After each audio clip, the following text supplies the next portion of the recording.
صاحب لواء الحمد والمقام المحمود مولانا ومولى الثقلين جد الحسن والحسين ابي القاسم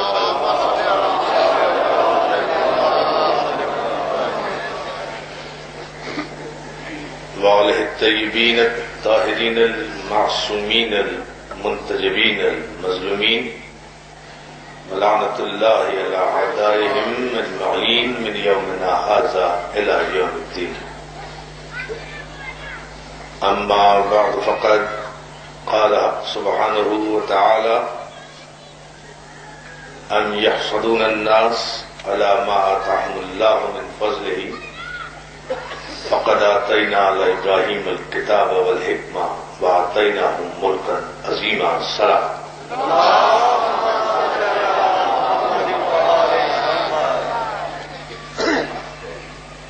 حاضرین گرامی قدر، عزاداران مظلوم کربلا،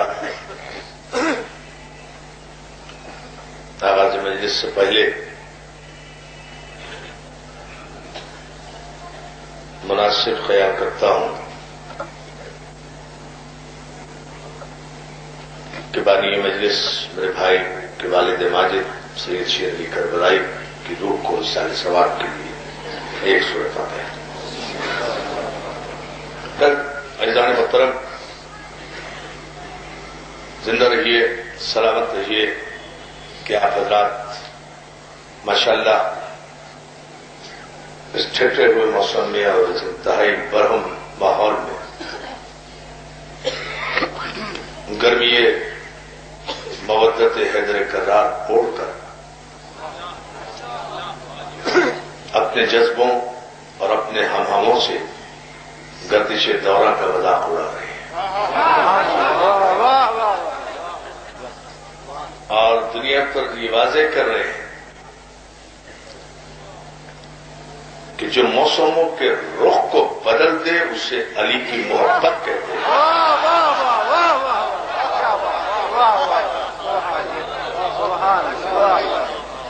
جو موسموں کے مزاج پر حاوی آ جائے اسے علی کی محبت کہتے ہیں.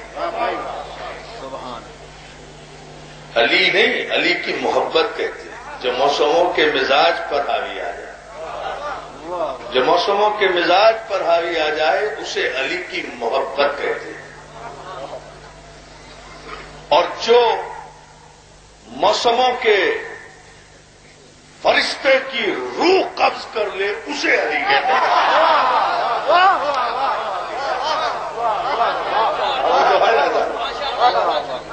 اسے علی کہتے ہیں. عزیزان محترم، ماحول بدلتے رہتے ہیں، موسم بدلتے رہتے ہیں. حقیقت ابدی ہے مقام شبیری، بدلتے رہتے ہیں انداز کوفی اور شامی. آپ مسلسل شروع سے یہاں بیٹھے ہوئے ذکر عبادت علی سے سرفراز ہو رہے ہیں. اور مجھے کراچی سے یہاں پہنچتے میرے بھائی جعفر علی میر صاحب نے بتایا کہ میں جب یہاں پہنچا، یعنی وہ یہاں پہنچے تو کسی مسجد سے کسی مولانا نیازی صاحب کی تقریر آ رہی تھی، ابھی ذکر کر رہے تھے،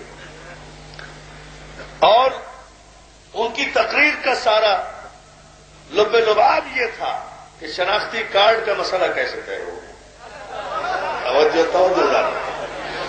ان کی پوری تقریر کا، جمعے کے خطبے کا، جمعے کی تقریر کا سارا مسئلہ یہ تھا کہ شناختی کارڈ میں مذہب کے خانے کے اندراج کا مسئلہ کیسے طے ہو.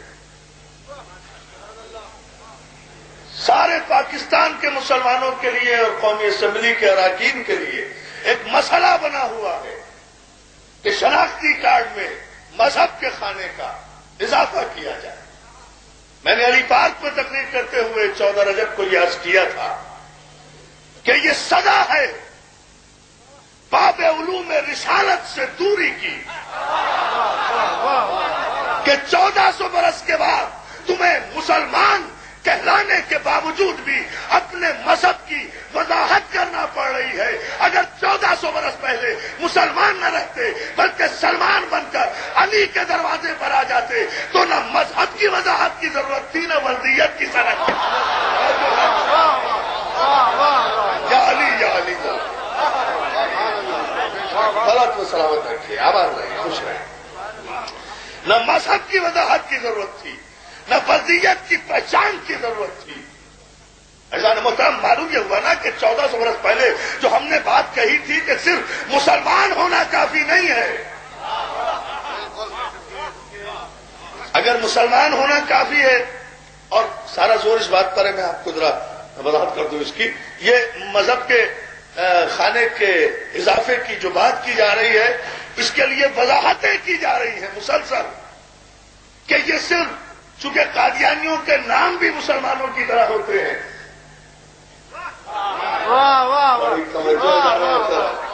مین پوائنٹ یہی ہے، قادیانیوں کے نام بھی مسلمانوں کی طرح ہوتے ہیں اور انہیں قومی اسمبلی جو ہے مائنارٹی ڈکلیئر کر چکی ہے. اس لیے اس کفر اور اسلام کو علیحدہ علیحدہ کرنے کے لیے اب مذہب کا اضافہ کیا جا رہا ہے تاکہ یہ پہچان ہو سکے کہ کافر کون ہے، مسلمان کون ہے. تو میری جان، 2 قدم آگے بڑھ کر چہرے سے نقاب کیوں نہیں رکھتے؟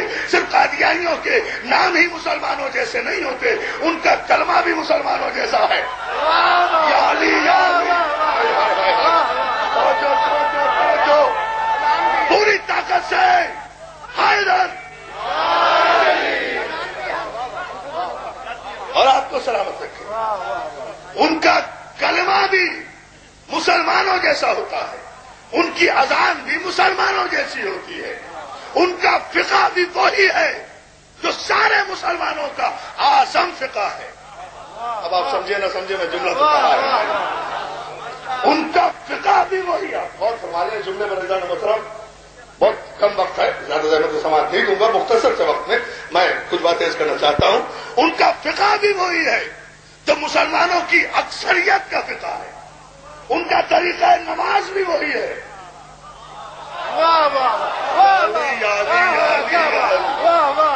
ان کا طریقہ نماز بھی وہی ہے جو سارے مسلمانوں کا ہے. ان کا جملہ کہہ رہا ہوں، اگر آپ غور کر لیں، ان کا روزہ کھولنے کا وقت بھی وہی ہے. اور آپ کو سلامت رکھے. ذرا سا اسی طرح بیدار چند لمحوں کے لیے تو ایک میسج دے کر انشاءاللہ پھر رات سے گفتگو ہوگی. مسجد دروازے میں 5 دن تک مسلسل سرکار باب الحوائج کی بارگاہ میں وہ میں پیش کروں گا. یہاں زیادہ زحمت سماعت نہیں، چند دقیقے اس انٹرنیشنل پلیٹ فارم سے آپ کے لیے اور سارے مسلمانوں کے لیے کہ اس بات کو نوٹ کر کے جائیں.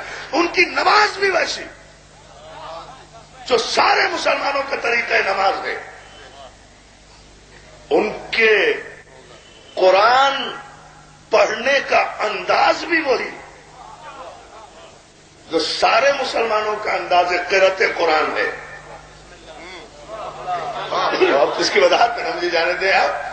جو سارے مسلمانوں کا انداز قرأت قرآن ہے، ان کے قاریان قرآن بھی ویسے، ان کا روزے کھولنے کا وقت بھی ویسا، وہی وقت ہے جو سارے مسلمانوں کا ہے.